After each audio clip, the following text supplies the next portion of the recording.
సమాజంలో పిల్లలకు విద్యాబుద్ధులు నేర్పించే ఉపాధ్యాయ వృత్తిలో ఉన్న మద్ద ప్రసన్న కుమార్ జొన్నవాడకు చెందిన కళ్యాణిని గత సంవత్సరం పెద్దల సమక్షంలో జొన్నవాడ దేవస్థానంలో రెండవ వివాహం కళ్యాణిని చేసుకున్నారు. గౌరవప్రదమైన ఉపాధ్యాయ వృత్తిలో ఉండడంతో తమ కుమార్తె జీవితం బాగుపడుతుందని కళ్యాణి తల్లిదండ్రులు అనుకున్నారు. కానీ పెళ్ళైన 2 రోజుల నుంచే ఆ ఉపాధ్యాయుని అరాచకాలు మొదలయ్యాయని, నిత్యం ఆమెను కొడుతూ వేధిస్తూ చిత్రహింసలకు గురి చేస్తున్నాడని, దీంతో భార్య కళ్యాణి భర్తను నిలదీయడంతో భర్త నేను వేరే మహిళను ఇష్టపడుతున్నానని, నువ్వు నల్లగా ఉన్నావని నాకు వద్దంటూ సమాధానం చెప్పాడని బాధితురాలు కన్నీటి పర్యంతమైంది. దీంతో గతంలో ఆత్మహత్యాయత్నం కూడా చేశానని ఆ మహిళ తెలిపారు. అయినా నా భర్తలో మార్పు రాలేదు. తన భర్తతో అక్రమ సంబంధం పెట్టుకున్న మహిళ వాణి ఆత్మకూరులోని ఓ ప్రభుత్వ పాఠశాలలో ఉపాధ్యాయురాలుగా పనిచేస్తుంది. ఆమెకు వివాహమై పిల్లలు ఉన్నారు. వీళ్ళిద్దరూ కలిసి నన్ను ఇబ్బందులకు గురి చేస్తున్నారని ఆ మహిళ ఆవేదన వ్యక్తం చేసింది. నా పేరు కళ్యాణి, మాది జొన్నవాడ అమ్మగారు. నన్ను ఇక్కడ రేబాల్లో పరమటి హరిజనవాడలో మద్ద ప్రసన్న కుమార్కి ఇచ్చి last year 2024 August 15 early morning 3:30కి మ్యారేజ్ చేశారు జొన్నవాడ కామాక్షమ్మ గుడిలో.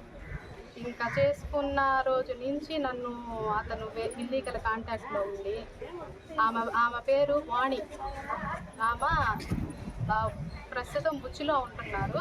ఆమె జాబ్ చేసేది వచ్చి ఆత్మకూరు గర్ల్స్ హై స్కూల్లో జాబ్ చేస్తున్నారు. ఆమె హిందీ పండిట్గా. ఆమె మా మ్యారేజ్ కూడా వచ్చారు. తర్వాత పెళ్ళైన తర్వాత కూడా ఇక్కడికి పోతా ఉన్నారు. వాళ్ళిద్దరు బెడ్రూమ్లో అది ఇదిగా ఉంటా ఉంటే నేను చూసి అడిగినందుకు నన్ను కొట్టి తరిమేసినాడు. మా అమ్మ వాళ్ళ ఇంటికి వెళ్ళిపోయాను నేను.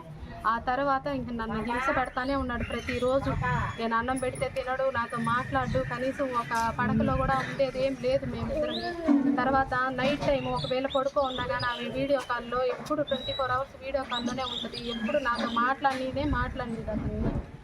తర్వాత వచ్చి ఇంక రోజు గొడవలు, నువ్వంటే నాకు ఇష్టం లేదు, నువ్వు నల్లగా ఉన్నావు, నువ్వు ఇట్టా మీరు పేదోళ్ళు అది అని చెప్పేసి గందరగోళం చేస్తా కొడతా ఉన్నాడు. తర్వాత ఒకసారి సూసైడ్ అటెంప్ట్ కూడా చేసుకున్నాను.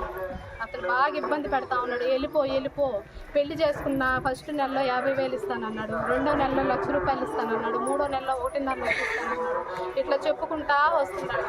ఆ తర్వాత ఈ మధ్య కాలంలో ఇట్లాగే గొడవలు జరుగుతూ ఉంటే నన్ను బాగా హింసిస్తూ ఉంటే నేను భరించలేక మా అమ్మ వాళ్ళని పిలిపించాను. మా అమ్మ మా తమ్ముడు వస్తే ఈ ఊరోళ్ళు ఒక 2 పెద్ద మనుషులు కలిసి మా అమ్మని మా తమ్ముడి మీదకి కొట్టడానికైతే వచ్చినారు.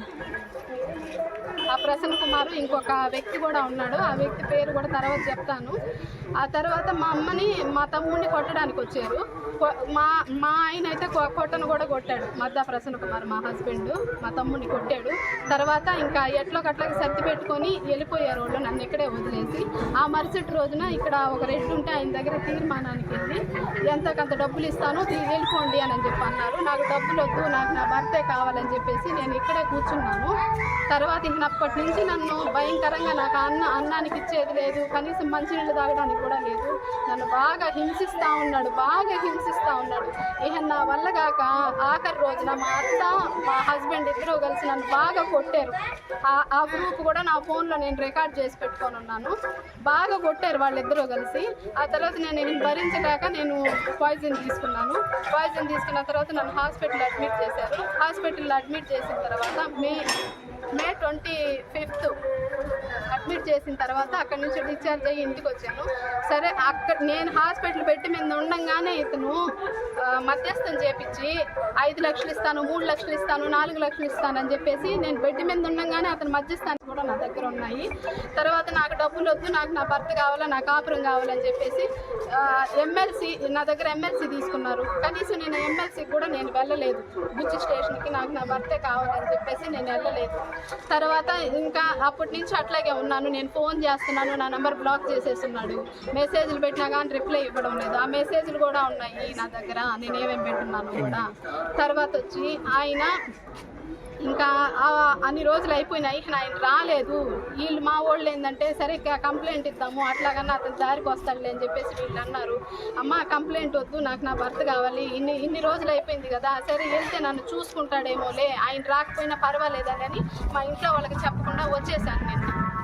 నిన్న 12-1 గంటకు వస్తే అతను నేను ఇంట్లోకి వెళ్ళడం కానీ అతను నన్ను చూసి ఎందుకు వచ్చావు, ఎవరు రమ్మన్నారు నిన్న అని చెప్పి, అది కూడా నా ఫోన్లో రికార్డ్ చేసుకుంటున్నాను.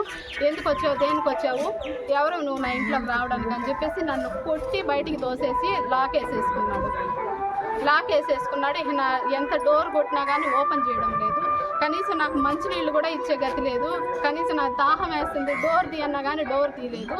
తర్వాత లాక్ వేసేసుకొని అక్కడి నుంచి నైట్ అయిన తర్వాత అతను లాక్ వేసుకొని లైట్లన్నీ ఆఫ్ చేసేసుకొని మొత్తం వాళ్ళమ్మ అతను వాళ్ళ కొడుకు వెళ్ళిపోయారు. ఎక్కడికి వెళ్ళిపోయారు.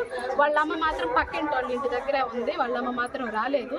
ఎంత జరిగినా కానీ నేను ఒక్కదాన్ని ఉండలేక 12 గంటల రాత్రి పక్కింటి ఆమె వాళ్ళ ఇంటికి వెళ్ళి, పెద్దమ్మ నాకు భయంగా ఉంది, మీరు వచ్చి పడుకోండి అంటే, లేదులేమ్మా నా దగ్గర పడుకుందిరా అని చెప్పేసి వాళ్ళ ఇంటికి తీసుకుపోయి ఆడ పడుకోబెట్టుకున్నారు.